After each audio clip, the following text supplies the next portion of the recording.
Demokrasi itu haram. Kenapa harus tunduk kepada pemimpin hasil demokrasi? Ketahuilah Bapak, Rasulullah SAW dalam beberapa hadis menyebutkan bahwa apabila siapapun yang jadi pemimpin, walaupun itu caranya tidak sesuai syariat, tetap harus ditaati. Saya berikan contoh. Rasulullah SAW bersabda, ya, usikum bitaqwallah wa sam'i wa ta'ah wa in ta'ammaru 'alaikum 'abdun habasyi mujadda'ul atraf.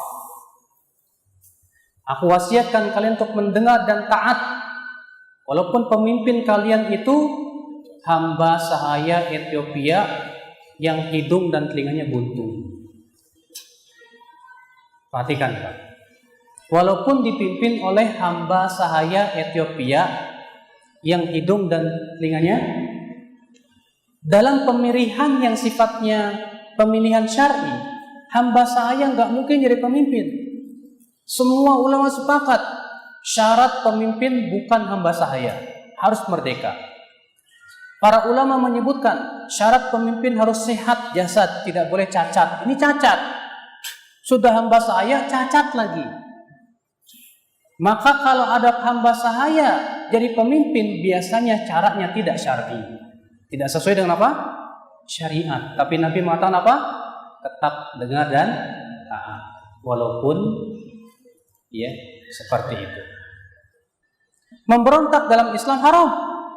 Dalil-dalil tentang memberontak mutawatir haramnya.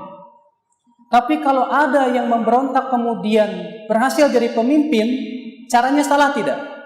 Salah. Tapi hasilnya diakui. Caranya haram, tapi hasilnya diakui. Demokrasi, ya kita memang itu bukan dari Islam, tapi karena ada orang terpilih jadi pemimpin, ya sudah, selama dia muslim. Catatannya sebagai selama dia apa? Muslim dan sholat. Karena disebutkan dalam hadis Nabi SAW, ya apa kata Rasulullah? Nanti akan ada suatu pemimpin yang kalian melaknat mereka dan mereka melaknat kalian. Kemudian apa kata para sahabat? Ya Rasulullah, afalanu nabiduhum?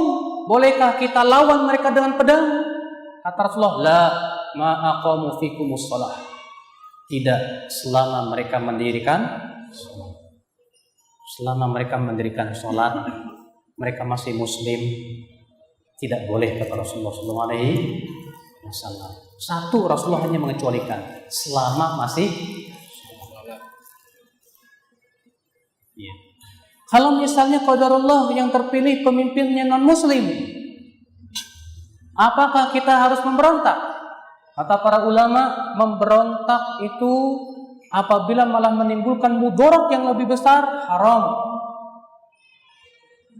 Boleh memberontak dengan syarat. Pertama, kekuatan kaum muslimin jauh lebih kuat daripada pemimpin kafir itu.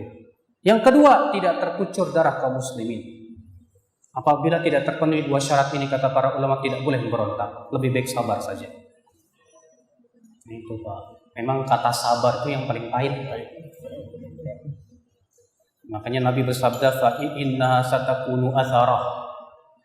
Nanti akan muncul pemimpin-pemimpin yang atharah. Apa itu atharah? Yang lebih mementingkan dirinya daripada rakyatnya. Apa kata Rasulullah? Fasbiru, sabar kalian. Sampai kapan, hai Rasulullah, kita sabar? Kan sabar ada batasnya. Apa kata Rasulullah? Fasbiru hatta talqauni al-haud. Sabarlah sampai berjumpa denganku di telaga haud. Insyaallah. Bapak baca bagaimana kisah Bani Israel di bawah kungkungan tirani Fir'aun. Bani Israel lemah, tidak punya kemampuan apa-apa. Maka apa kata Nabi Musa kepada Bani Israel? Ya, sabarlah. Isbiru, sabarlah hai kaumku. Innal arda lillah. Bumi ini milik Allah. Yurithuha man yasha'u min ibadih. Allah akan wariskan kepada siapa yang Allah kehendaki dari hamba-hambanya.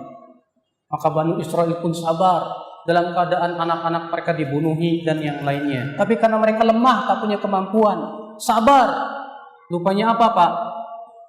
Allah mengatakan wa tammat kalimatu rabbikal husna ala bani Israila bima sabaru wa dammarna ma kana yasna'u fir'aun wa qaumuhu wa ma kanu ya'rishun.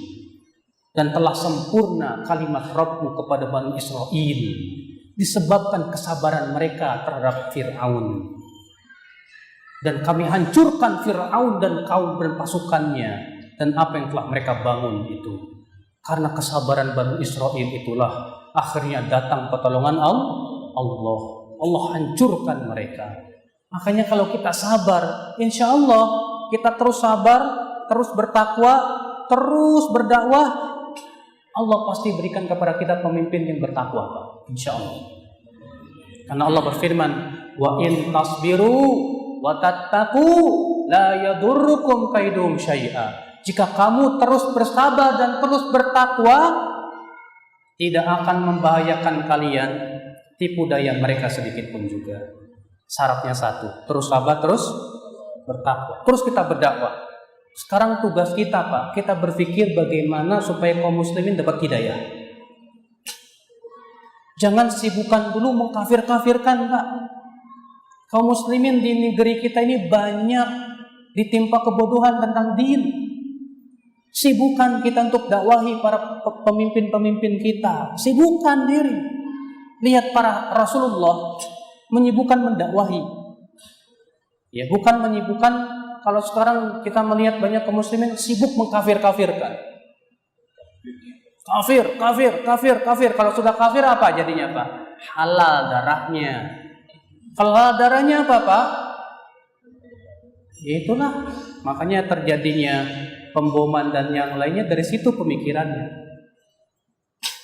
Makanya hati-hati, Pak. Sekarang kita berusaha untuk dakwahi dulu dia manusia.